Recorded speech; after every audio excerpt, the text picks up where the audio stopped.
Oi, pessoal, tudo bem? Eu vou fazer a correção dos exercícios 5 e 6 do Tetra de Sala, que eram nossa tarefa de ontem e ficaram faltando na aula, ok? Então, no exercício 5, nós temos um pêndulo, né? Ele fala: a figura 1 mostra uma esfera de massa m em repouso, suspensa por um fio. A figura 2 mostra o instante em que a esfera foi solta do repouso, quando o fio forma um ângulo θ com a vertical.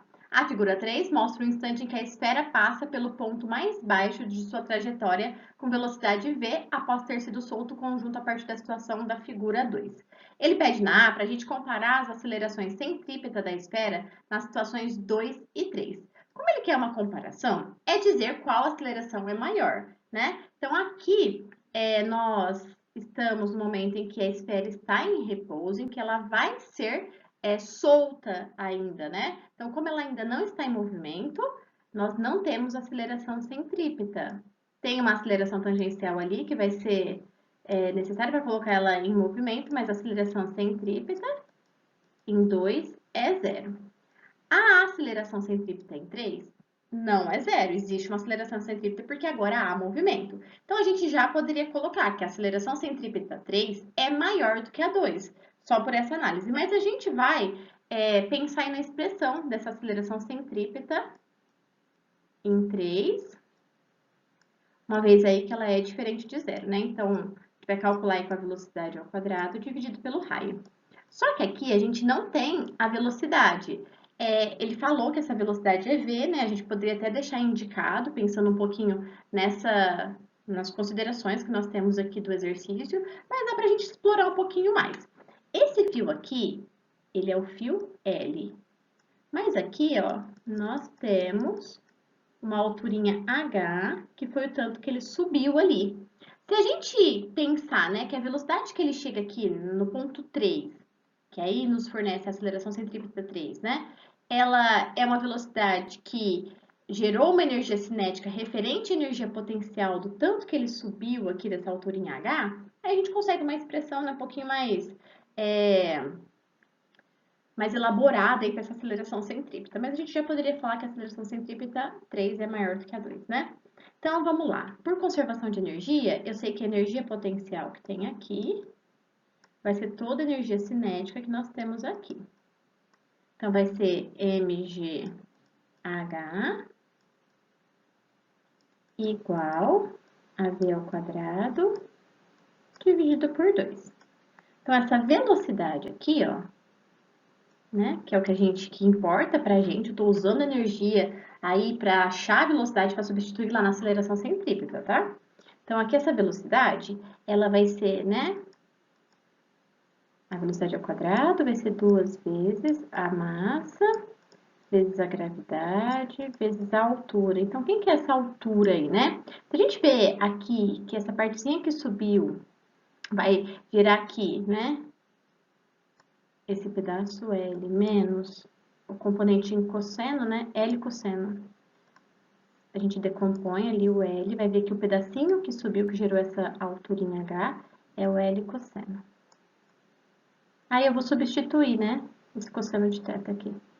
Esse valor da alturinha, tá? Então, a velocidade ao quadrado vai ser igual a 2 vezes a massa, vezes a gravidade, vezes essa altura, que é L, menos L cosseno. Porque L é tudo, só a altura é L cosseno de θ, né? Essa altura em H, que se a gente decompor aqui, o L vai dar a componente em cosseno. E aí eu posso ainda colocar esse L em evidência, né? Então, a minha velocidade ao quadrado, eu vou deixar a velocidade ao quadrado, porque lá na expressão da centrípeta está ao quadrado, né? Vai ser 2 vezes a massa, vezes a gravidade, vezes o L, que é o comprimento do fio, 1 menos o cosseno do ângulo θ. E se a gente colocar na expressão da aceleração centrípeta, a nossa aceleração centrípeta 3 vai ficar igual, então, né, a 2 mg L, 1 menos o cosseno desse ângulo θ, dividido pelo raio. E aqui a gente tem uma expressão um pouco mais elaborada para essa aceleração centrípeta pela condição que nós temos aqui. Pensamos nessa velocidade por conservação de energia. Então, aqui, ó, Se a gente pensar que esse raio é o nosso comprimento L, né? Substituir aqui por L, dá para cortar ainda o L.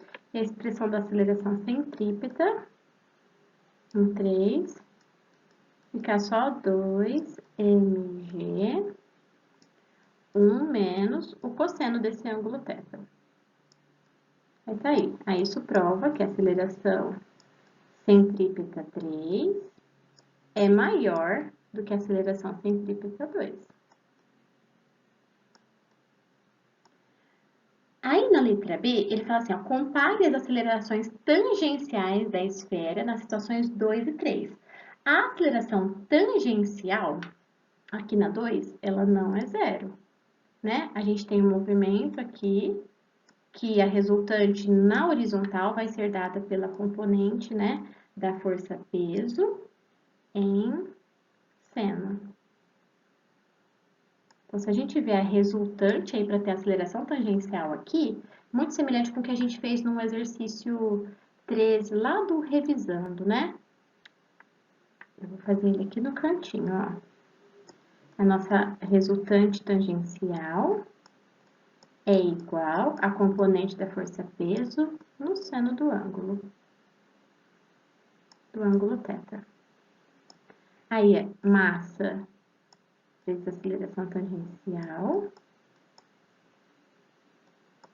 vai ser igual a massa vezes a gravidade vezes o seno, né? Massa vezes a gravidade vezes o seno desse ângulo aqui, vou pôr só o S. Aí nossa aceleração tangencial, ó, vai ficar então a gravidade vezes o seno do ângulo θ. Essa é a tangencial em 2. E a tangencial em 3 é 0. Ele tá parando ali para subir para o outro lado, né? Então, nesse caso aqui do item B, a aceleração tangencial 2 vai ser maior do que a aceleração tangencial em 3. Na 3 eu tenho a centrípeta que mantém nessa mudança da direção dele, porque ele vai subir, né, já mudando de direção, mas ali no ponto mais baixo eu tô parando o movimento para subir, né, então eu não tenho a tangencial. E por fim, na letra C, ele pede as trações, 1, 2, 3, uma comparação entre essas trações. Então, a tração 1 aqui, né,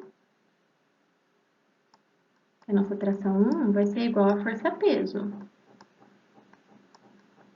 Então, vou colocar aqui embaixo, ó, a tração 1 é igual a força-peso.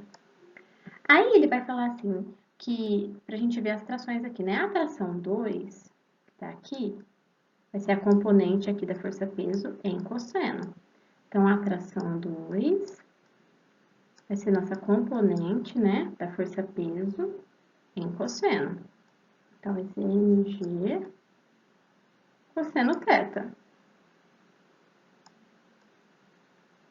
E a tração em 3, ó, a gente vai fazer a resultante centrípeta. Então, a força de tração aqui, que agora tem movimento, né? Aqui a força centrípeta e a força-peso, contrária.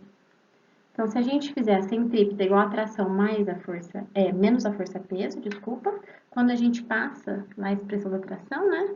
Isola a tração 3 vai ficar a força centrípeta mais a força-peso.